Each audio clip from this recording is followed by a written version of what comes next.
بسم اللہ الرحمن الرحیم۔ السلام علیکم ناظرین، میں ہوں عرفان ہاشمی اور آپ کو پروگرام میں خوش آمدید کہتا ہوں۔ اور اسلام آباد سے میرے ساتھ موجود ہیں ابراہیم راجہ صاحب۔ راجہ صاحب السلام علیکم۔ وعلیکم السلام۔ راجہ صاحب، 3 خبروں پر تفصیل سے ہم بات کریں گے۔ پہلی خبر DGISI، DGMO اور پھر سیکرٹری دفاع، ان کی ملاقات ہوئی ہے چیمبر میں چیف جسٹس آف پاکستان سے۔ اس کی اندرونی کہانی اپنے سننے والوں کے ساتھ ہم شیئر کریں گے۔ اور اب ایک نیا محاذ کھل گیا ہے۔ یہ محاذ کون سا کھلا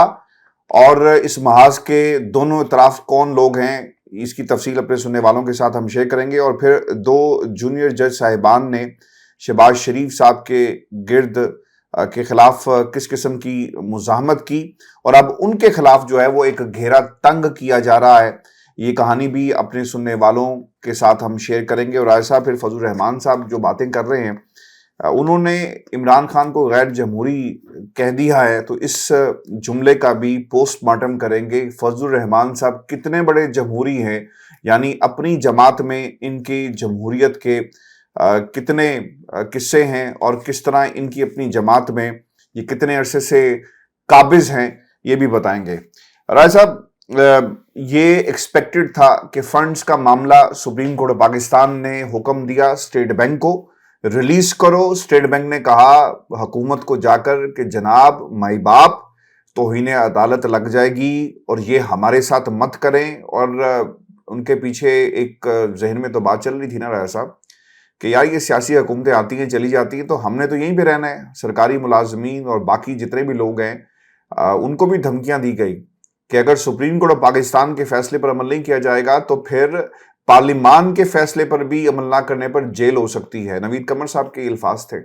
ان حالات میں رپورٹ بھی آ گئی، اس کی کہانی بھی اپنے سننے والوں کے ساتھ ہم شیئر کرتے ہیں۔ لیکن رائے صاحب، اگلا جو مرحلہ تھا وہ سیکیورٹی کا ہے۔ تقریباً 3 لاکھ سم تھنگ کی فگرز بتائی جا رہی ہیں کہ اتنے سیکیورٹی پر آپ کو لوگ چاہیے ہوں گے۔ ان کے پاس 86,000 کے قریب لوگ موجود ہیں۔ اور پھر ایک عذر پیش یہ کیا جا رہا ہے کہ جناب بار بار ہم سیکیورٹی کے لیے لوگوں کو، یعنی اپنی جو فورسز ہیں انہیں نہیں نکال سکتے، لہٰذا پورے ملک میں ایک دن انتخابات جو کروا جا رہا ہے۔ صاحب، جو درخواست آئی ہے اس پر جانے سے پہلے جو موقف اختیار کیا گیا اور استدعا کی گئی، انتہائی اہم اسے کہنا چاہیے حاضری ہوئی ہے یا چیمبر میں ملاقات ہوئی ہے، اور دفاع آخرکار سیکیورٹی کے معاملے کو چیمبر میں لے کر آیا، رپورٹ پیش کی گئی۔ DGISI، MO اور اس کے ساتھ ساتھ سیکرٹری دفاع جو ہیں، انہوں نے اب کیا کہا؟ ایک تو یہ ملاقات تقریباً 3 گھنٹے جو ہے وہ جاری رہی ہے۔ جسٹس اعجاز الحسن اور جسٹس منیب اختر جو تھے وہ چیمبر میں موجود تھے، اور جبکہ اس ملاقات میں ملکی سیکیورٹی کے بارے میں جو خبر چھپی ہے اس میں کہا گیا کہ رپورٹ دی گئی اور ایک لفافہ بھی بند کر کے دیا گیا اور بتایا گیا ہے کہ اس وقت صورتحال کیا ہے۔ اچھا، اب یہ ان حالات میں جب حکومت انکار کر رہی ہے، دوسری طرف سے استدعا کر دی گئی کہ ایک دن کروائیں، تو رائے صاحب اس وقت چیف جسٹس آف پاکستان بیٹھے ہوئے کیا سوچ رہے ہوں گے؟ اور جب یہ ملاقات ہوئی اس وقت کیا سوچ رہے تھے؟ کیونکہ پاکستان میں رائے صاحب ہم نے یہ دیکھا ہے کہ ایجنسیز کا ایک پریشر تو ہوتا ہے نا، ایک خوف بھی ہوتا ہے، اور ایک ایسے ماحول کے اندر جب پوری طاقتیں ملک کے اندر کہہ رہی ہوں انتخابات نہیں ہونے چاہیے، عمران خان جو اس وقت سب سے بڑی سیاسی قوت ہے وہ کہہ رہے ہیں کہ انتخابات ہونے چاہیے، اور معاملہ فیصلہ کر دیا گیا سپریم کورٹ آف پاکستان کی طرف سے، لیکن کوئی بھی ماننے کو تیار نہیں ہے۔ تو ان حالات میں chief justice of Pakistan Umar Ata Bandial کیا سوچ رہے ہیں آپ کے خیال میں، اور کیا خبر ہے اندرونی اس پوری ملاقات کی؟ ہاشمی صاحب، اس ملاقات کی جو DGISI نے چیف جسٹس صاحب سے کی، DGMO اور اسی طرح سیکرٹری دفاع، اس کی کہانی تو بڑی دلچسپ ہے۔ یہ اندرونی کہانی بھی اپنے ویورز کے سامنے رکھتے ہیں۔ ایک بات جو آپ نے کی کہ ایجنسیز کا خوف تو ہوتا ہے۔ ہاشمی صاحب، جن اداروں